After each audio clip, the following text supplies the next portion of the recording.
톰 레이너라고 하는 작가가 쓴 죽은 교회를 부검하다. 최근에 이제 기독신문에도 소개되었던 책인데 작은 책, 분량이 작습니다. 죽은 교회를 부검하다. 제목이 섬뜩하죠. 보통 이제 시체를 이제 부검하게 되는데 죽은 사인을 파악하기 위해서 부검을 하잖아요. 이 책에 보면 죽은 교회의 원인이 있다. 여러 장에 걸쳐서 소개하는데 이런 문장이 있습니다.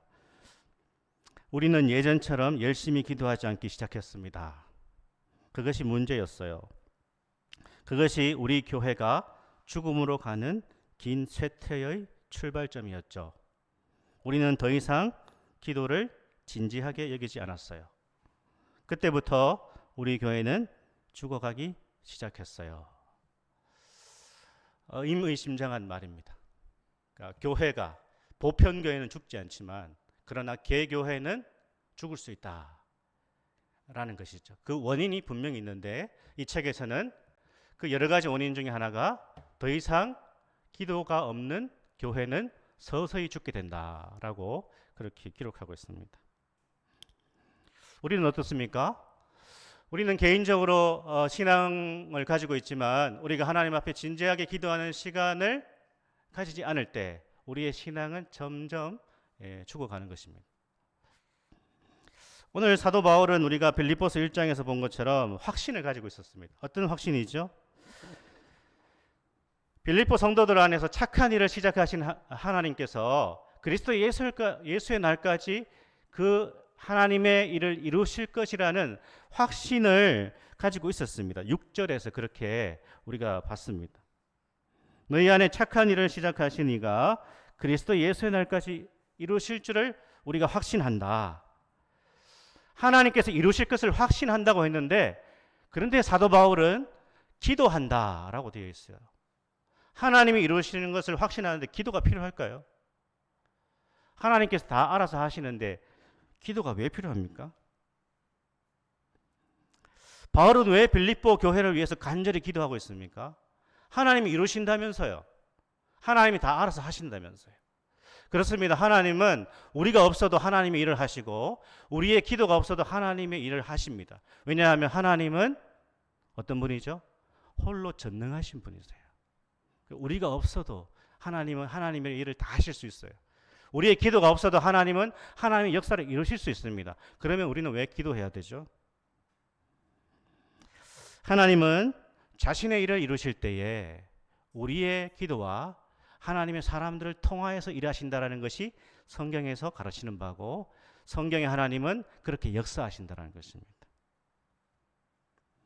우리와 같이 보잘것없는 자를 사용하시고요. 우리의 기도가 하나님의 영광의 도구가 되도록 우리의 기도, 교회의 기도를 사용하신다는 거예요. 그것이 하나님의 방법이라는 것입니다. 하나님 그렇게 역사하신다는 것입니다. 그래서 보편교회, 예수 그리스도의 교회는 죽지 않지만 그 책에서 말하는 것처럼 개교회는 죽을 수 있는 거예요. 개교회는 문을 닫을 수 있는 것입니다. 왜요? 거기에 하나님의 말씀에 대한 순종이 없고 하나님께서 요구하시는 바를 따라가지 않을 때 개교회는 문을 닫아버릴 수 있는 것입니다. 그래서 모든 개교회는 기도해야 되고 모든 신자들은 그리스도 예수 안에 있는 모든 신자들은 기도하는 일에 힘을 써야 되는 것이죠. 식사 기도 정도로는 안 됩니다. 정말 일주일에 몇 번은 시간을 정해놓고 하나님 앞에 진지하게 기도하는 시간을 확보해 나가야 되는 것이죠. 왜냐하면 하나님은 그렇게 역사하시는 거예요. 하나님이 다 알아서 하시니까 그리스도 예수의 날까지 이루실 것을 확신하니까 기도할 필요가 없어 라고 생각하는 것은 오해고요. 성경의 하나님을 모르는 것입니다. 기독교의 교리를 오해하고 있는 것입니다. 사랑하는 여러분, 하나님께서 기도하는 우리의 삶과 우리 교회에 역사하실 것을 믿으십니까? 우리의 가정과 일터와 자녀들의 인생에 하나님의 역사가 기도 가운데 나타난다는 것을 믿으십니까? 그러면 우리는 그 모든 일들을 놓고 하나님 앞에 진지하게 기도하셔야 되는 것이죠. 하나님은 우리 성도님들의 기도를 통하여서 역사하시는 분이십니다. 바울은요, 기도하는데 그 동력이 무엇인가 했을 때 그리스도 예수의 심장이다, 그렇게 말하고 있습니다. 빌립보 교회를 위해서 기도하는 바울의 기도의 동력은요, 교회를 향한 뜨거운 사랑과 긍휼이었다라는 것이죠. 8절을 우리가 다시 한번 보겠습니다. 우리 같이 한번 읽어볼까요? 내가 예수 그리스도의 심장으로 너희 무리를 얼마나 사모하는지 하나님이 내 증인이시니라. 아멘. 여기에 줄을 꺼야 되는 것은 예수 그리스도의 심장, 헬라어로 스플랑크논이라고 하는 이 단어는 창자, 내장이라는 뜻입니다. 그러니까 우리말에 뭐 애가 탄다, 뭐 간장이 녹는다 이런 의미잖아요.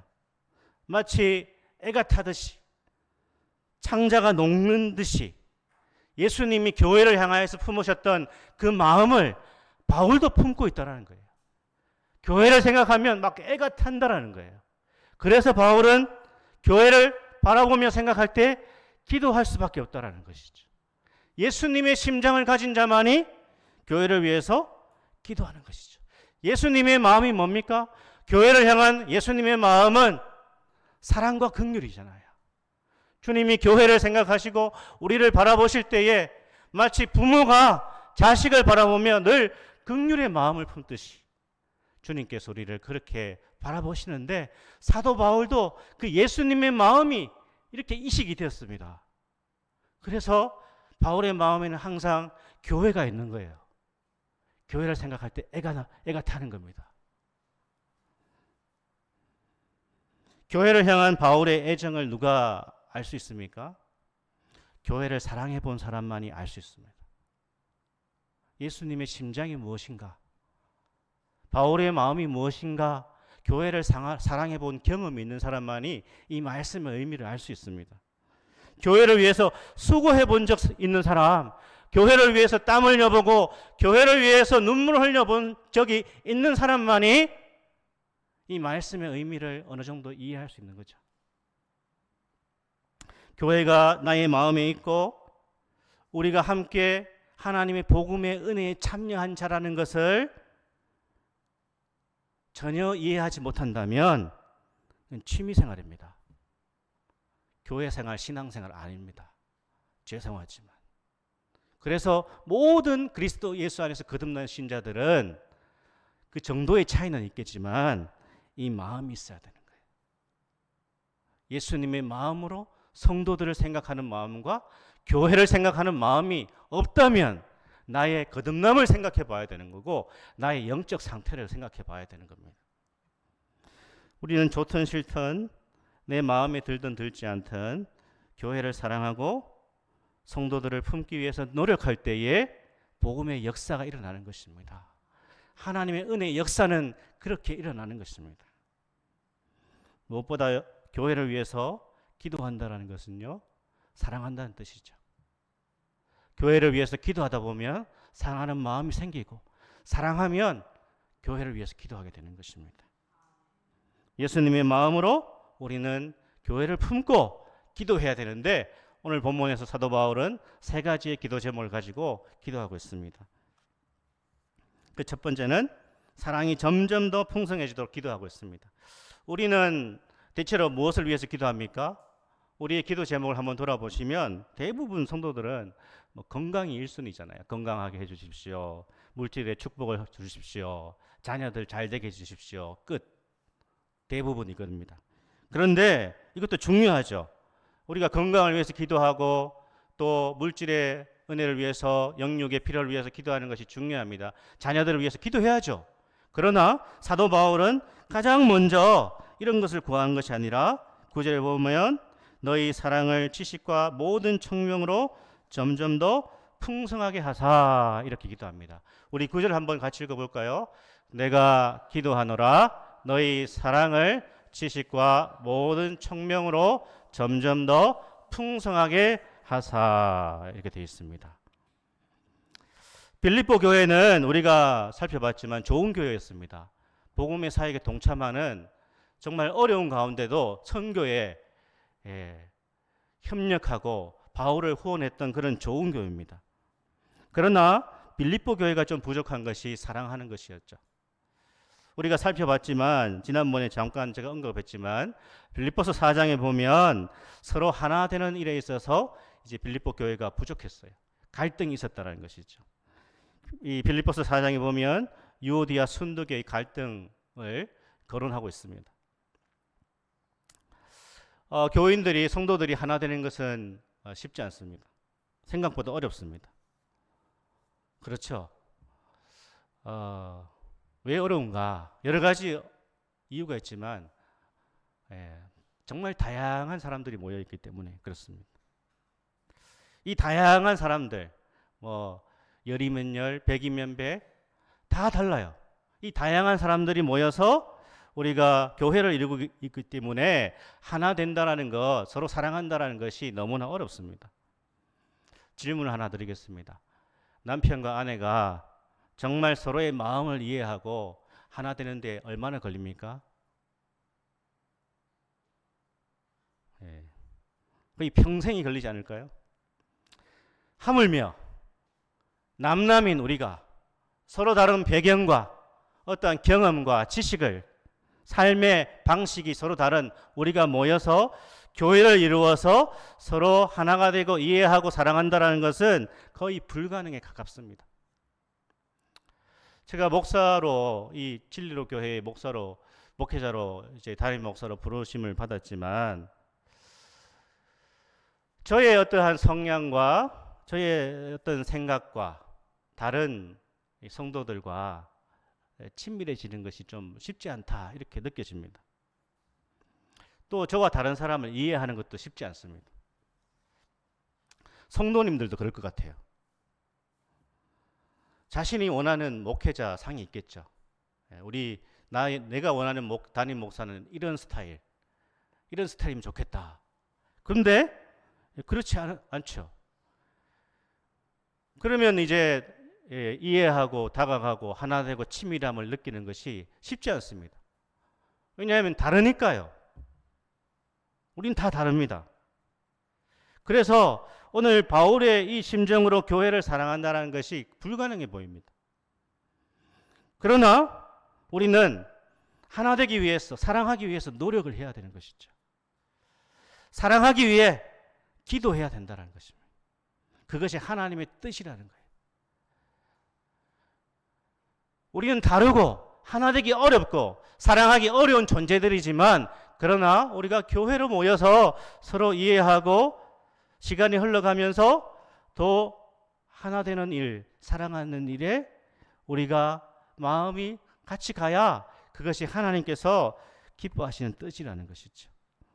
서로를 위한 그 기도의 시간을 확보하셔야 됩니다. 성도들을 위한 기도의 시간을 확보해야 됩니다.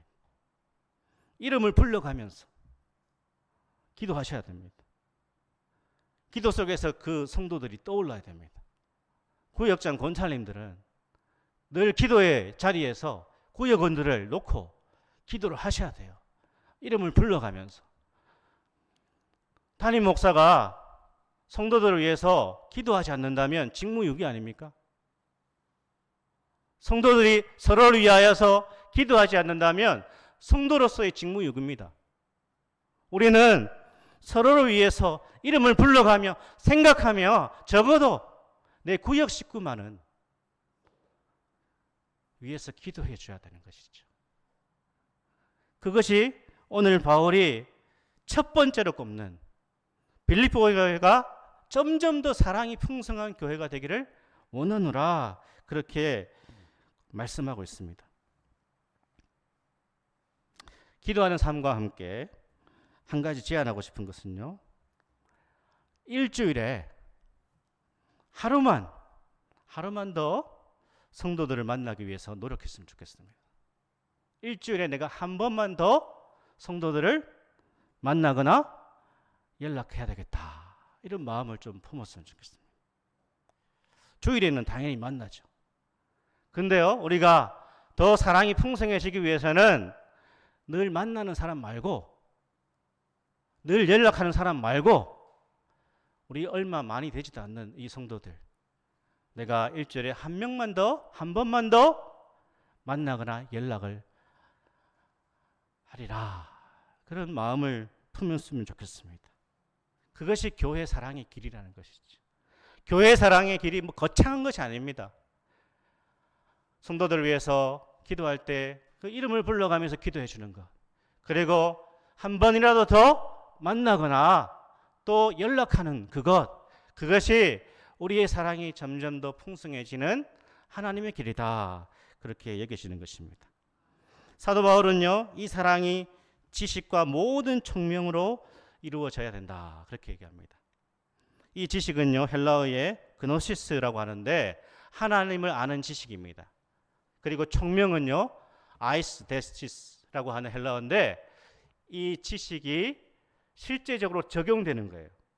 그러니까 사도 바울은 어떤 사랑이냐? 하나님을 아는 실제적인 지식이 계속 자라나는 그 사랑.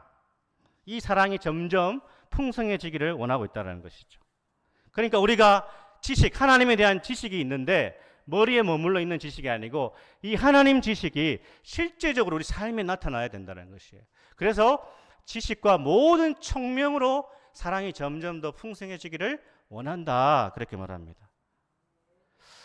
교회에서요, 양육을 하는 목적이 있습니다. 제자 훈련을 하려고 하는 목적이 있습니다. 우리가 하나님 말씀을 공부하는 궁극적인 목적은 지식을 쌓는 것이 아니잖아요. 그냥 머리에만 머물러 있기 위해서 하는 것이 아닙니다.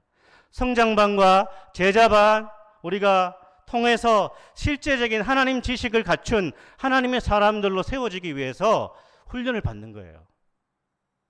배운 것을 실천하고 적용하는 훈련을 이 과정을 통해서 하는 것이죠. 그렇지 않으면 우리의 지식은 아무런 의미가 없습니다. 수십 년간 신앙생활을 했기 때문에 성경 지식은 어느 정도 다 가지고 있지 않습니까? 훈련하면서요, 뭐 지각을 하게 되면 뭐 벌금 같은 것도 이렇게 내게 합니다. 모르겠습니다. 우리 교회 막 벌금 내고 이러면 포기할 것 같기도 하고 그런데 어쨌든 막 정말 심각하게 이거 훈련시키는 교회들은 한 번 결석할 때 막 5만 원씩 그렇게 벌금을 내립니다. 이 벌금을 내게 하는 이유가 뭐죠? 하나님과 약속한 시간의 소중함을 실제적으로 좀 각인시키기 위해서 벌금을 매기는 거죠. 우리가 제자 훈련을 양육을 하면서 간식을 서로 준비하는 것을 합니다. 보통 이제 제자 훈련을 철저하게 하는 교회들은요, 돌아가면서 그 집에서 모여요. 그리고 식사 준비를 그 집에서 합니다. 번거로운 일이잖아요. 물론 요즘에 젊은 층들은 제자 훈련 받을 때 제가 훈련을 시켜보니까 이제 음식 만드는 게 힘드니까 거의 이제 시킵니다. 그러나 이제 배달 음식을 시켜도 준비하는 게 만만치 않습니다. 그러니까 훈련을 받으면서 자기의 가정을 오픈하고 식사를 준비하고 또 여러 가지 것들을 준비하면서 실제적으로 섬기는 훈련을 하는 거예요. 제자 훈련하면서. 그래서 자연스럽게 섬기는 삶이 익숙해지는 것입니다. 이것이 이제 제자 훈련의 목적인 것이에요. 그러니까 우리의 하나님 지식이 실제적인 지식이 되도록 훈련을 하는 겁니다.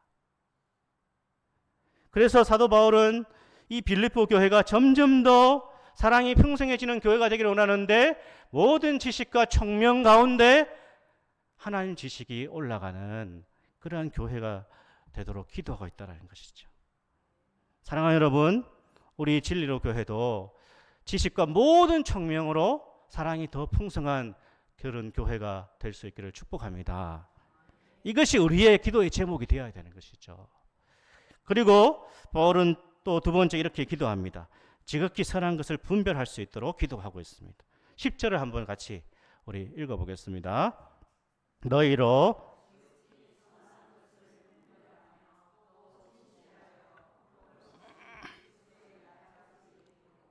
아멘. 하나님의 사랑이 점점 더 풍성해질 때 우리는 지극히 선한 것을 분별하게 된다. 여기 분별이라는 헬라어는 도키마조인데 식별하다 이런 뜻이 있어요. 식별하다. 지극히 선한 것은 가장 좋은 것입니다. 그러니까 가장 좋은 것이 무엇인지를 식별할 수 있도록 기도하고 있다는 거예요. 무엇이 정말 교회에 좋은 것인가, 무엇이 신자에게 가장 좋은 것인가를 식별할 줄 아는 능력, 이것을 위해서 기도하고 있다는 것이에요. 이 분별력, 이 식별하는 능력. 여러분, 오늘날 많이 똑똑한 사람들이 어디에 넘어가죠? 보이스피싱에 넘어갑니다. 수백만 원, 수천만 원을 날립니다. 그 똑똑한 사람이 보이스피싱에 넘어갑니다. 왜요? 식별을 못하니까. 많은 사람들이 말도 안 되는 교주한테 넘어가지 않습니까? 신천지에 넘어가고요. 그 신천지에 넘어가는 대학생들 얼마나 똑똑한 애들이 많습니까? 지성인들이 넘어갑니다. 영적인 식별력이 없어요. 영적인 분별력이 없습니다. 허경영 같은 사람 넘어가지 않습니까? 그 사람이 정치인입니까? 제가 보니까 교주예요, 완전히. 왜요? 영적인 분별력이 없고 식별 능력이 없으니까 넘어가는 거 아니겠습니까? 참된 성도는 이 믿음의 사리 판단이 분명해야 된다는 것이죠. 사리 판단이요. 문제는 뭐죠? 정말 옳은 것이 있고 잘못된 것이 있고 영적으로 선한 것이 있고 선하지 못한 것이 있는데 이 식별을 못한다는 것입니다. 그것은 오늘날 성도들이 영적으로 사리 판단이 흐려졌다는 거예요. 우리의 생각과 사고가 삐뚤어져 버린 겁니다. 세상의 가치관으로 우리의 생각과 사고가 다 뒤집어 엎어져 가지고 사리 판단을 영적으로 못하는 겁니다. 우리의 의지도 뒤틀렸어요. 그래서 내가 어디로 가야 되고 어디로 가지 않아야 되는지를 식별을 못하는 거예요, 이제. 이 잘못된 방향인 것을 알면서도 그리로 가는 우리의 의지가 지금 문제가 있다는 것입니다. 그래서 사도 바울은 빌립보 교회가 지극히 선한 것을 분별할 수 있도록 기도하고 있다는 것이죠. 우리는 진정한 분별력으로 나아가야 되는 것이죠. 진정한 사리 판단을 영적으로 잘해야 됩니다. 그러기 위해서는 점점 더 세상적인 것, 악한 것으로부터 멀어져야 됩니다. 내 인간적인 생각, 내 판단으로부터 멀어져야 되는 거예요. 우리가 잘 아는 것처럼 이스라엘의 암흑기인 사사시대는 다 자기 소견에 옳은 대로 했다고 되어 있어요. 사리 판단이 무너졌다는 뜻입니다. 영적인 사리 판단이 무너진 시대가 사사시대예요. 그래서 다 자기 소견에 옳은 대로 신앙생활을 했다라는 것입니다. 오늘날 우리가 교회를 다녀도 다 자기 생각대로 다닙니다. 하나님의 말씀을 따라서 영적인 식별 능력과 분별 능력을 가지고 살아가는 것이 아니라 오늘날 신자들이 그냥 자기 생각대로 신앙생활을 하고 있다는 거예요. 우리는 자기 뜻이 아니라 하나님의 뜻대로 분별하면서 살아가는 것이 하나님의 사람인 줄 믿습니다. 이러한 영적 사리 판단이 분명해야 된다는 거예요. 가장 중요한 원리가 뭐죠? 우리가 사리 판단을 분명하기 위해서는 항상 마태복음 6장 33절에서 말씀하시는 것처럼 먼저 그의 나라와 그의 의를 구하는 이 기준이 분명하게 서 있어야 되는 것입니다. 이것이 기준이에요. 먼저 그의 나라와 그의 의를 구하라. 이것을 위해서는 성령님의 능력이 필요한 겁니다. 성령님의 능력은 어떻게 주어집니까? 우리가 믿음으로 진지하게 기도하는 그 기도의 삶을 통하여서 성령님의 능력이 주어지고 그 성령님의 능력을 받는 신자만이 영적인 사리 판단이 분명히 서는 거예요. 식별하는 거예요. 식별. 무엇이 가장 좋은 것이고 무엇이 가장 선한 것인지를 성령님이 주시는 능력을 소유하지 못하면 분별력을 잃어버리는 겁니다. 그래서 교회가 점점 쇠퇴하고 점점 우리의 신앙이 쇠퇴하고 우리가 죽어가는 거예요. 먼저 그의 나라와 의를 구하는 이 삶을 살려면 능력이 필요하죠. 왜냐하면 사탄과 이 세상은 우리를 가만두지 않습니다. 계속 우리를 넘어뜨리기 위해서, 우리를 무기력하게 만들기 위해서 사탄이 일하고 있고요. 세상이 우리를 위협하고 있는 것이죠. 성령님이 주시는 능력이 없으면 우리가 주님의 뜻을 알면서도 순종을 못하는 겁니다. 이게 문제인 겁니다. 그래서 사도 바울은 지극히 선한 것을 분별하는 교회가 되도록 기도한다. 말씀에 순종하면 우리가 어떤 생각을 합니까? 하나님 말씀에 순종하면 망할 것 같다. 내가 쪼들릴 것 같다. 그런 생각하지 않습니까? 하나님 말씀대로 살아가면 경제적으로 문제가 생길 것 같다라고 생각하니까 우리가 헌금을 못하지 않습니까? 온전한 11조를 못 드리는 거 아닙니까? 내 생각이죠. 하나님 말씀대로 살아가면 불행해질 것 같다. 영적인 사리 판단이 흐릿해졌다는 것입니다. 성령님의 능력이 내 안에 머물지 않는다는 뜻입니다. 나는 여전히 이 사탄과 세상의 영향을 더 많이 받고 있는 것이죠. 우리는 적당한 거리를 두고 적당히 신앙생활을 하려고 합니다. 하지만 기도 가운데 하나님이 주시는 능력과 하나님이 주시는 생각, 그 마음을 품은 신자는요, 지극히 선한 것이 무엇인지를 분별하고 지극히 선한 것을 선택하고 그 방향으로 나아가게 되는 것입니다. 그것이 사는 길이고요, 그것이 우리가 살아나는 길입니다. 이런 은혜가 있기를 축복합니다. 우리가 이것을 붙들고 기도해야 되는 거예요. 하나님, 제가 일생 동안 영적인 사리 판단을 분명하게 할 수 있도록 가장 좋은 것이, 지극히 선한 것이 무엇인지를 식별할 수 있는 성령님의 능력을 저에게 허락하여 주시옵소서. 이것이 우리의 1차적인 기도의 제목이 되어야 되는 거예요. 건강하게 해달라, 돈 많이 벌게 해달라, 출세하게 해달라, 우리 아들 합격하게 해달라, 그런 거 좀 뒤에 하셔도 돼요. 가장 중요한 것은 오늘 말씀을 따라서 우리가 기도하는 것입니다. 사도 바울은 세 번째 뭐라고 합니까? 의의 열매가 가득하도록 그렇게 기도하고 있습니다. 의의 열매가 가득하여 하나님의 영광과 찬송이 되기를 원하노라. 우리 11절 같이 한번 읽어보겠습니다. 예수 그리스도로 말미암아 의의 열매가 가득하여 하나님의 영광과 찬송이 되기를 원하노라. 아멘. 의의 열매가 가득하도록 원한대요. 의의 열매가 뭐죠? 성령의 열매입니다. 성령의 9가지 열매예요. 그러니까 궁극적으로 우리가 하나님께 드릴 열매는 성령의 열매예요. 성령의 9가지 열매, 사랑과 희락과 화평과 온유와 이 성령의 9가지 열매가 하나님께 드릴 열매예요. 성령의 열매가 나타나는 교회, 정말 하나님 말씀을 따라서 깨어 기도하는 그 교회와 신자의 삶 속에 성령님의 이 열매가 열리게 되는 것입니다. 성령님은 이렇게 말씀을 따라 기도하고 순종하는 그 사람의 영혼을 거룩하게 만드시고 그 교회를 거룩하게 만드시고 그 교회를 통하여서 하나님의 영광이 높여지고 하나님께 찬송이 되는 그러한 삶이 되는 것입니다. 이러한 은혜가 있기를 축복합니다. 김현성 시인의 가을의 기도라는 이 기도를 한번 소개하고 정리를 하겠습니다. 김현성 이 시인은 크리스찬이고 목사님의 아들이었고 숭실대학교 교수를 지냈는데 가을의 기도 너무나 유명하죠. 저는 가을에는 기도하게 하소서 이 부분을 이제는 이렇게 바꾸고 싶어요.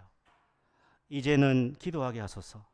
낙엽들이 지는 때를 기다려 내게 주신 겸허한 모국어로 이 기도입니다. 나를 채우소서. 이제는 사랑하게 하소서. 오직 한 사람을 택하게 하소서.